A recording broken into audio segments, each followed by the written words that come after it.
Hello friends, आप लोग कैसे हैं। उम्मीद करते हैं आप लोग अच्छे होंगे और आपकी तैयारी भी बहुत बेहतर तरीके से चल रही होगी। साथियों, पिछले क्लास में हमने पढ़ा था ईवीएस यानी पर्यावरण अध्ययन का भाग 5 को हमने पढ़ा था। आइए आज हम भाग 6 को पढ़ेंगे। आज का अपना पहला टॉपिक है साथियों, वो है ग्रोगर मेंडल। ग्रोगर मेंडल साथियों, ग्रोगर मेंडल का जन्म एक गरीब किसान परिवार में 1822 ईस्वी को हुआ था। इन्होंने 7 साल तक मठ के बगीचे में 28,000 पौधे पर बारीकी से कई प्रयोग किए और ढेरों आंकड़ों को उन्होंने इकट्ठा किया। मटर के पौधे के कुछ गुण होते हैं जो जोड़ियों में आते हैं, जैसे बीज या तो मुलायम होगा या खुरदुरा। इनसे निकली अगली पीढ़ी के बीजों में भी बीज या मुलायम होंगे या फिर खुरदरे। बीज का रास्ता कुछ नहीं होता। आइए हम अगले टॉपिक की ओर बढ़ते हैं। अगला टॉपिक है कर्णम मल्लेश्वरी। कर्णम मल्लेश्वरी जो कि एक वेट लिफ्टर है और आंध्र प्रदेश की रहने वाली है। ये 130 केजी तक का भार उठा लेती है। कर्णम मल्लेश्वरी जो आंध्र प्रदेश की रहने वाली है, वह एक वेट लिफ्टर है और 130 केजी तक का वह भार उठा लेती है। भारत के बाहर इन्होंने 29 मेडल जीते हैं। ये कई बार प्रश्न आए हुए हैं। कर्णम मल्लेश्वरी 130 केजी तक का भार उठा लेती है और उन्होंने भारत के बाहर उन्होंने जो है ना 29 मेडलें जीती है। आइए हम अगले टॉपिक की ओर बढ़ते हैं और आपका अगला टॉपिक है अल बिरूनी। 1000 से भी ज़्यादा साल पहले एक यात्री भारत आए।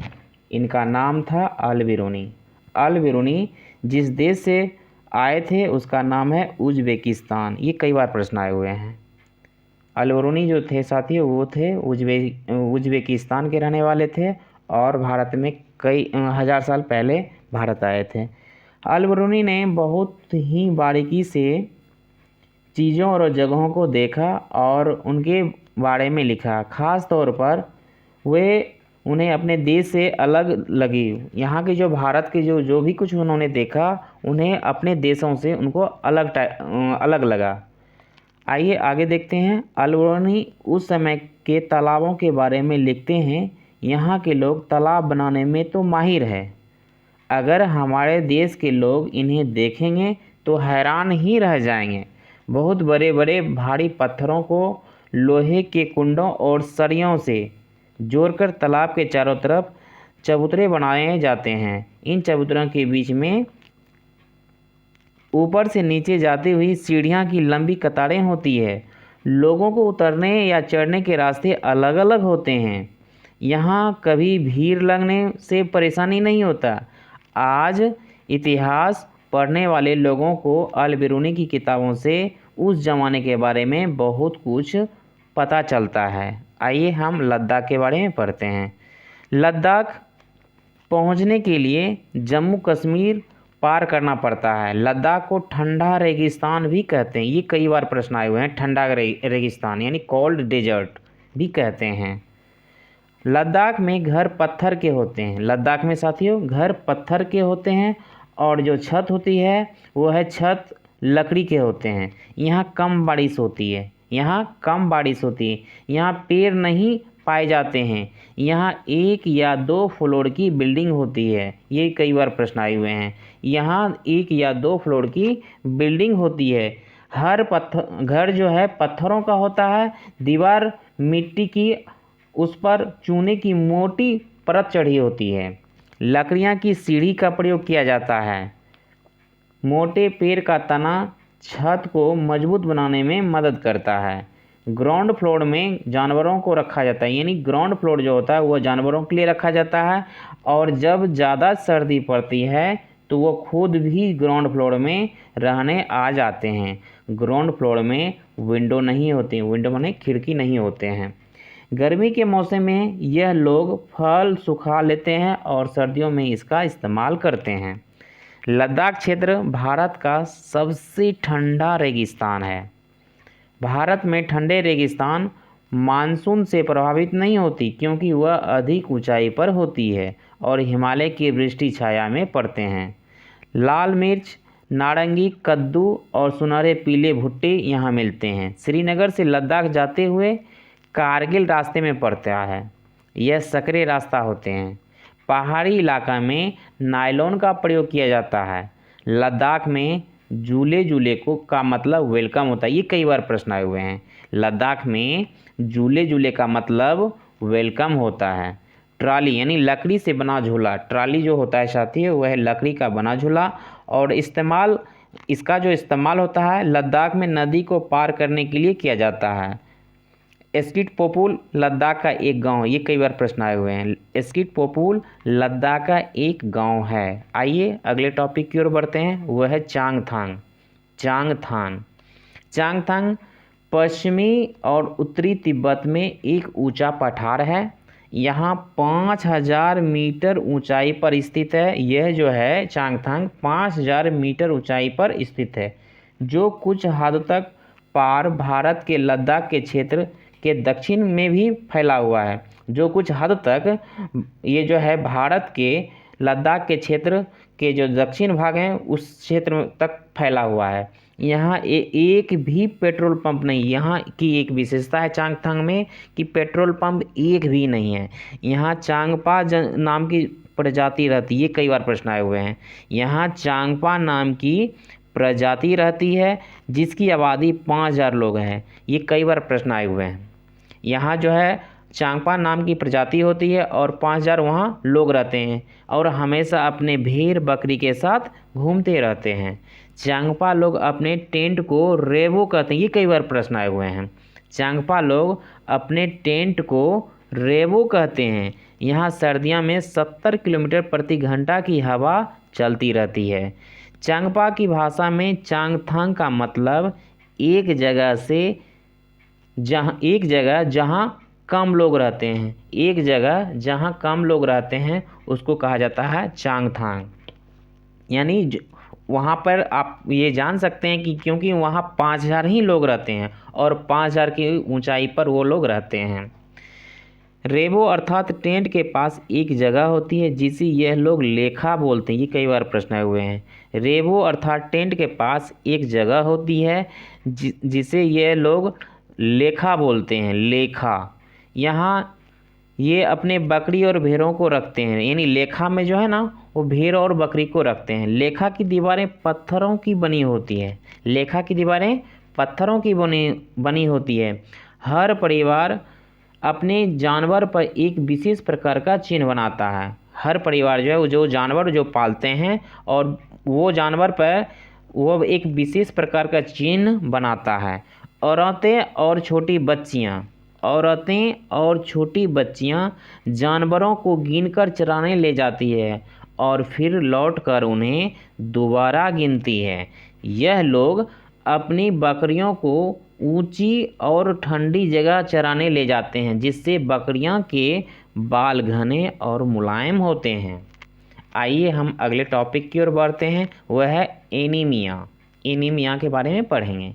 एनीमिया साथियों हीमोग्लोबिन या आयरन की कमी के कारण होता है। एनीमिया एक रोग होता है जो कि हीमोग्लोबिन या आयरन की कमी के कारण होता है। यह शारीरिक और मानसिक रूप से प्रभावित करता है।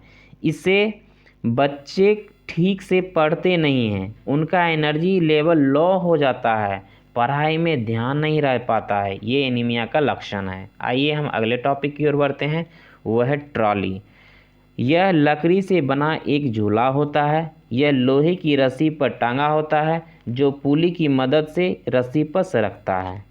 4-5 बच्चे एक साथ इसमें बैठ सकते हैं और ट्रॉली का मज़ा ले सकते हैं। आइए हम अगले टॉपिक की ओर बढ़ते हैं, वह है ऊँटगाड़ी। ऊँटगाड़ी राजस्थान में एक जगह से दूसरे जगह आने जाने के लिए ऊँटगाड़ी का प्रयोग किया जाता है। आइए हम जुगाड़ के बारे में जानते हैं। जुगाड़ ये आगे से मोटर बाइक की तरह दिखता है और पीछे से लकड़ी के फट्टों से बना होता है। ये जुगाड़ गाड़ी की पहचान है जो कि गुजरात में इसका उपयोग होता है और गुजरात में ये पाया जाता है। आइए हम बैलगाड़ी के बारे में जानते हैं। बैलगाड़ी ये मैदानी इलाकों का गाँव में पाया जाता है। अगला टॉपिक है वह है समुद्र तट।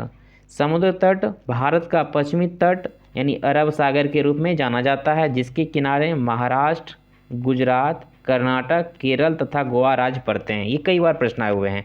समुद्र तट यानी पश्चिमी समुद्र तट के जो निकट है वो अरब सागर पड़ता है, और अरब सागर के नज़दीक में वो पड़ता है वो राज्य जो है महाराष्ट्र, गुजरात, कर्नाटक तथा गोवा पड़ते हैं और केरल पड़ते हैं।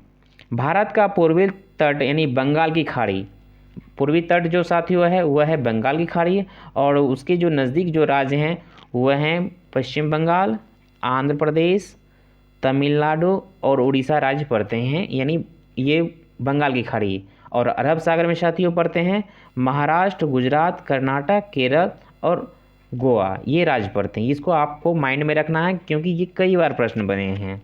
आइए हम गैस के बारे में जानते हैं। द्रव से गैस में परिवर्तन होने की प्रक्रिया वाष्पीकरण कहलाती है। द्रव से गैस में परिवर्तन होने की प्रक्रिया वाष्पीकरण कहलाती है। वाष्पीकरण की प्रक्रिया उस समय सबसे धीमी होती है जब सतह क्षेत्र और तापमान दोनों में कमी होती है। जब सतह का क्षेत्र बड़ा होता है तो तापमान कम या अधिक होने की स्थिति में भी वाष्पीकरण होता है।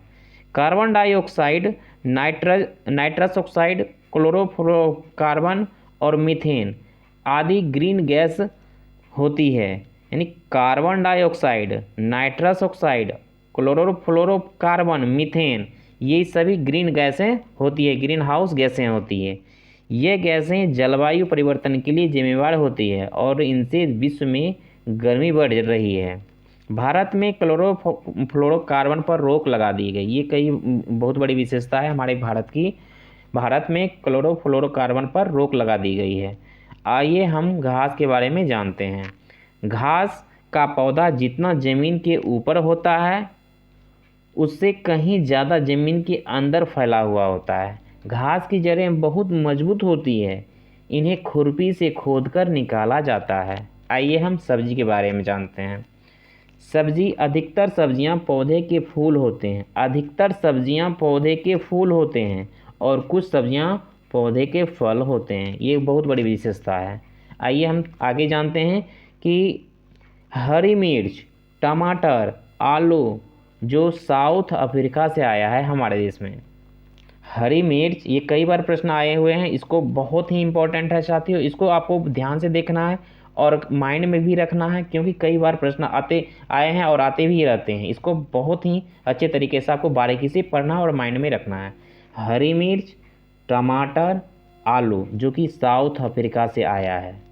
गोभी, मटर जो कि यूरोप से आया है।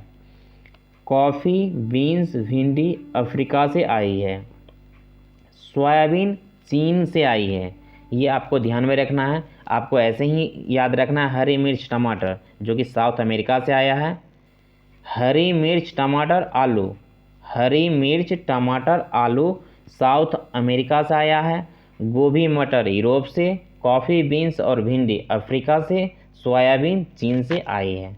इसको आपको माइंड में रखना क्योंकि बहुत बार इसके प्रश्न बने हैं।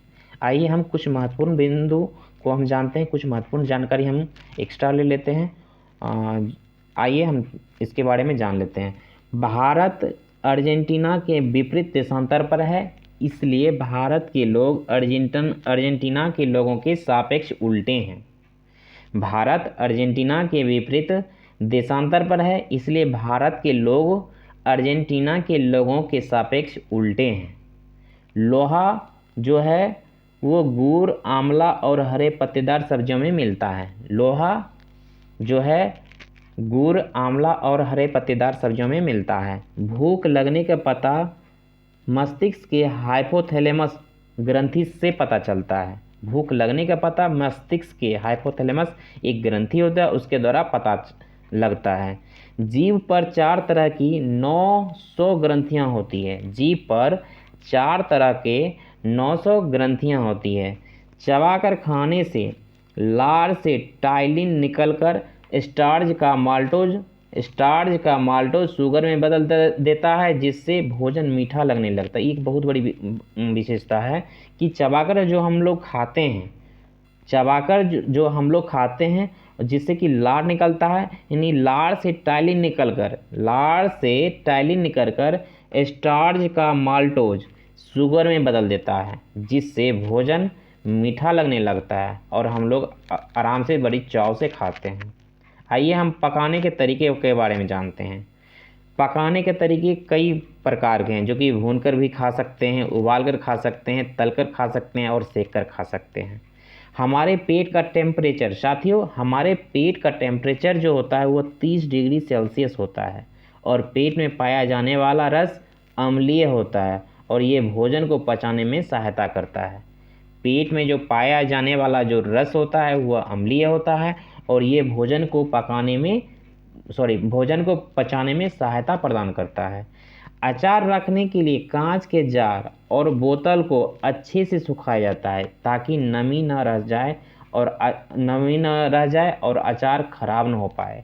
अचार रखने के जो कांच के जार और बोतलों को अच्छे तरीके से सुखाया जाता है ताकि जो है उसके अंदर नमी न रह जाए और अचार ख़राब ना हो पाए, इसलिए उसके जार को सुखाया जाता है। साथियों आज की क्लास यहीं हम लोग देख लेते हैं और आगे क्लास को थोड़ा और भी पढ़ लेते हैं समय को देखते हुए। जब दस्त लगते हैं या उल्टियाँ होती है तो हमारे शरीर में बहुत पानी बाहर निकल जाता है। यह शरीर के लिए हानिकारक होता है, इसलिए ज़रूरी है कि शरीर में पानी की कमी पूरी की जाए। जब तक उल्टियाँ दस्त हो तब तक थोड़ी थोड़ी देर में जो है ना पानी पीते रहना चाहिए। पानी में शक्कर और नमक भी मिला लेना चाहिए। बहुत छोटे बच्चे हो तो माँ का दूध पिलाते रहना चाहिए। बहुत ज़रूरी है बीमारी रोकने के लिए दवाइयाँ जो घरेलू भी हो सकता है लेनी चाहिए। बहुत ज़रूरी है कि जो बीमारियां रोकने के लिए है दवाई या तो घरेलू उपचार हम लोग को लेते रहना चाहिए। कोंकणी गोवा की भाषा है। पैर की हड्डी टूटने पर 6 सप्ताह तक का प्लास्टर चढ़ता है। पैर की जब हड्डी टूट जाती है किसी को तो 6 सप्ताह तक प्लास्टर चढ़ाया जाता है। 6 सप्ताह के लिए उसे जो है ना प्लास्टर चढ़ाया जाता है। सबसे ज़्यादा चावल उड़ीसा के कालाहांडी ज़िले में उगाया जाता है। ये बहुत बड़ी इम्पोर्टेंट है साथियों। सबसे ज़्यादा चावल अगर उगाया जाता है तो वह है उड़ीसा के कालाहांडी ज़िले में उगाया जाता है। डेरा गाजी खान पाकिस्तान में है। ये कई बार प्रश्न आए हुए हैं। डेरा गाजी खान पाकिस्तान में है। सोहना गांव हरियाणा में है। सोहना से दिल्ली जाते हुए गुड़गांव रास्ते में पड़ता है। गीजूभाई बदेका गुजरात में रहते हैं। वह बच्चों के लिए मज़ेदार किस्से कहानियाँ और पत्र लिखते हैं। गीजूभाई बदेका गुजरात में रहते हैं और बच्चों के लिए जो है ना मज़ेदार किस्से कहानियाँ और पत्र लिखते हैं। आइए हम थोड़ी झूम खेती के बारे में जान लेते हैं। साथियों झूम खेती का तरीका बिल्कुल अलग